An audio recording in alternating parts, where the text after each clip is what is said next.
मैं डॉक्टर मानक जैन, सह आचार्य इतिहास विभाग एसपीसी राजकीय महाविद्यालय अजमेर।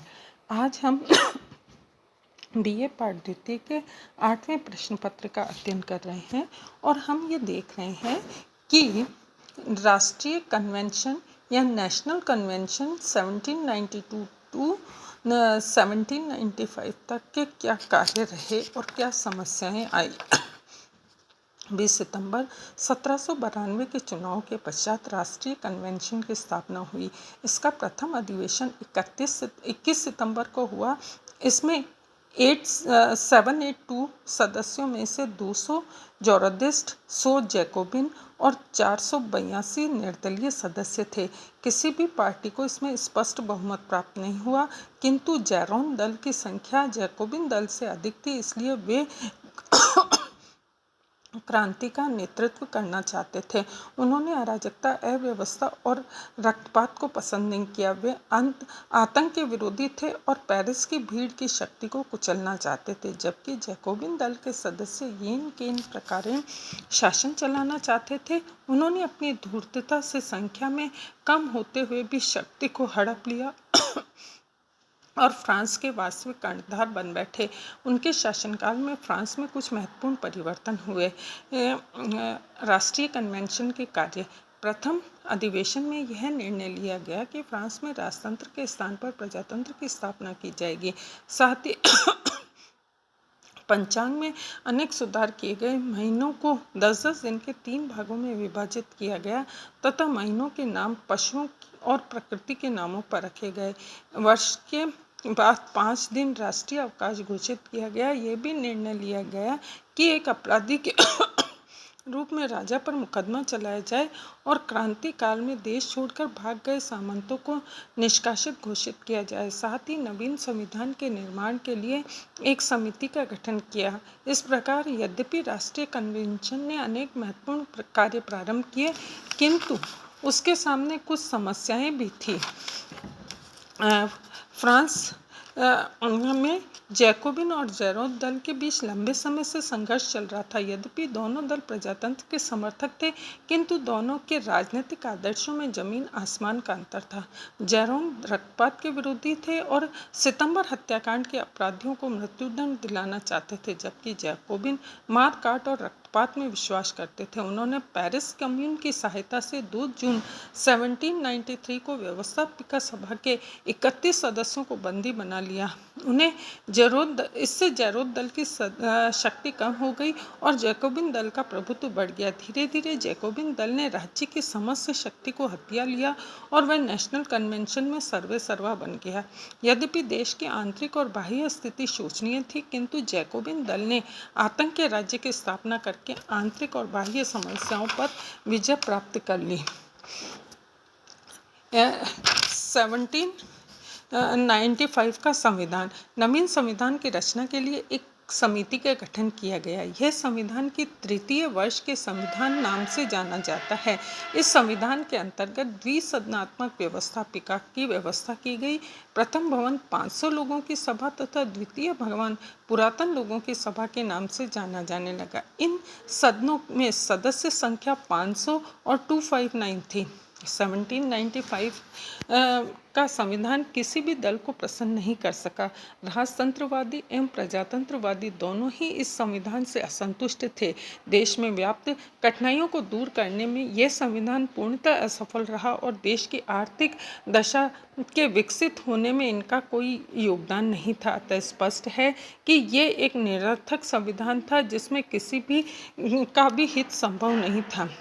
राष्ट्रीय कन्वेंशन के कार्यों का यदि हम मूल्यांकन देखें तो राष्ट्रीय कन्वेंशन के सामने अनेक कठिनाइयां थी, जिन्हें हल करने के लिए प्रत्येक संभव प्रयास किया और बहुत सीमा तक देश को संभावित खतरे से बचा लिया जो उसके सिर पर मंडरा रहा था। किंतु यहाँ यह भी उल्लेख करना उपयुक्त होगा कि राष्ट्रीय कन्वेंशन के सभी सदस्य इस योग्य नहीं थे कि प्रशासन के कार्य को भली भांति संपादित कर सके।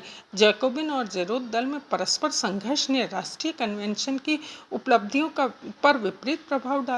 मैडलिन जैसे प्रसिद्ध इतिहासकार ने नेशनल कन्वेंशन की उपलब्धियों का मूल्यांकन करते हुए लिखा है कि अपने प्रशंसकों की दृष्टि में नेशनल कन्वेंशन ने सफलता और गुणों की अंतिम चोटी तक पहुंचाने का यत्न किया, आलोचकों की दृष्टि में उसके पतन की पराकाष्ठा को भी छुआ था। अब हम ये देखते हैं कि फ्रांसीसी राज्य क्रांति के परिणाम क्या रहे। 18वीं शताब्दी में यूरोप में अनेक देशों की भांति फ्रांस में भी एक तंत्रात्मक निरंकुश शासन व्यवस्था थी और बूर्बो वंश यहाँ राज्य करते थे, जिन्हें निरंकुश व्यवस्था, केंद्रीय प्रशासन, विशेषाधिकार युक्त संबंध पद्धति, शोषित जनसाधारण, भ्रष्ट चर्च में पूर्ण विश्वास था। फ्रांस की राज्य क्रांति के विस्फोट से पूर्व पुरातन व्यवस्था के ये समस्त चिन्ह फ्रांस में विद्यमान थे और उन्हें क्रांति के विस्फोट का महत्वपूर्ण कारण कहा जाता है। 18वीं शताब्दी यूरोप के इतिहास में आलोचना तर्कवाद के लिए प्रख्यात थी। फ्रांस में अनेक विद्वानों और दार्शनिकों ने पुरातन परंपराओं पर प्रश्न चिन्ह लगाकर सोई हुई जनता को जागृत कर दिया। मध्यम श्रेणी के बुद्धिमान और धन संपन्न व्यक्तियों ने भी क्रांति के विस्फोट में महत्वपूर्ण सहयोग दिया।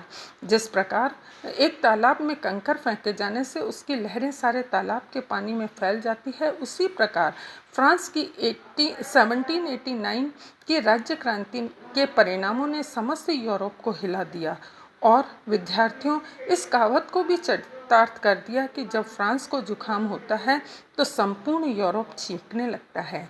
रेम्जे म्योर ने इस संदर्भ में लिखा है कि एक विश्व क्रांति थी जो मई 1789 में प्रारंभ हुई, न कि केवल फ्रांस की क्रांति थी। प्रसिद्ध कवि वुडवर्थ ने क्रांति की प्रशंसा करते हुए लिखा है, इस युग में रहना अत्यंत सौभाग्यपूर्ण है, किंतु नवयुग होना स्वर्ग के समान है।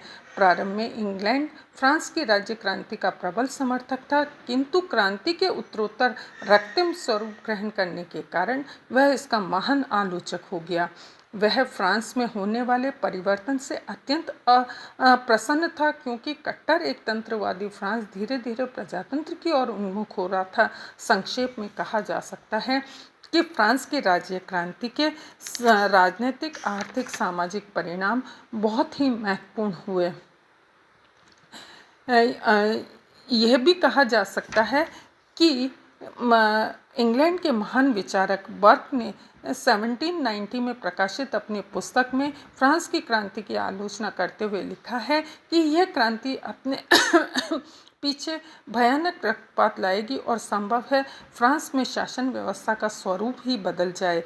राज्य की दैविक शक्ति का सिद्धांत, जिसके आधार पर निरंकुश शासक जनसाधारण पर अपने आप को ईश्वर का प्रतिनिधि कहकर अत्याचार करते थे, उनका शोषण करते थे, धीरे धीरे लुप्त हो गया। फ्रांस की राज्य क्रांति के दौरान राजा, रानी, राज परिवार के सदस्य और गैलेटिन पर चढ़ा जनसाधारण ने ये सिद्ध कर दिया कि राजा ईश्वर का प्रतिबिंब न होकर जनता का प्रतिनिधि है और उसमें स्वेच्छाचारिता के बजाय जनसाधारण के कल्याण की दृष्टि में रखकर ही कार्य किया जाना चाहिए।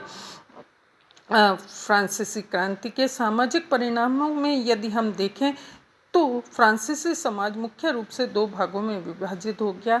एक विशेषाधिकार युक्त, जो अनेक अधिकारों का उपयोग करके भी सभी करों से मुक्त था, और द्वितीय विशेषाधिकारहीन वर्ग, जो आय का 80% कर में देने के बाद भी शोषित और प्रताड़ित था। क्रांति के परिणाम स्वरूप समानता के अधिकार को मान्यता मिली। इन दोनों वर्गों में मध्य अंतर कुछ कम हुआ। उच्च वर्ग पर कर लगाए जाने से राज्य की आर्थिक व्यवस्था सबल हुई और सभी वर्गों में प्रेम और सौहार्द की भावना भी उत्पन्न हुई। क्रांति का यदि धार्मिक परिणाम देखें तो फ्रांस में धार्मिक वर्ग दो भागों में विभाजित था। बड़े पादरी विलासी और धनी थे, किंतु विद्यार्थियों छोटे पादरी कर्तव्य परायण और निर्धन थे। क्रांति के परिणाम स्वरूप असंतुष्ट छोटे पादरियों ने बड़े पादरियों के साथ न देकर जनसाधारण के साथ सहयोग किया और क्रांति को अवश्यंभावी बना दिया। बड़े पादरियों के आरामपूर्ण ये विलासी जीवन के विरुद्ध होने वाली प्रतिक्रिया से उन्हें विशेष प्रसन्नता हुई। साथ ही बड़े पादरियों के विशेषाधिकारों के छिन जाने के कारण अब उनका समाज में अधिक महत्व नहीं रह गया। अंततः विद्यार्थियों, ये कहा जा सकता है कि फ्रांस की राज्य क्रांति के प्रभाव अत्यंत व्यापक हुए। यूरोप के विभिन्न देशों के साथ साथ अमेरिका और भारत पर भी इसका प्रभाव पड़े। अंततः रेम्ज़ेम्योर का ये मत उचित प्रतीत होता है कि यह एक विश्व क्रांति थी जिसने प्रत्यक्ष या अप्रत्यक्ष रूप से संपूर्ण विश्व को प्रभावित किया। इति नमस्कार।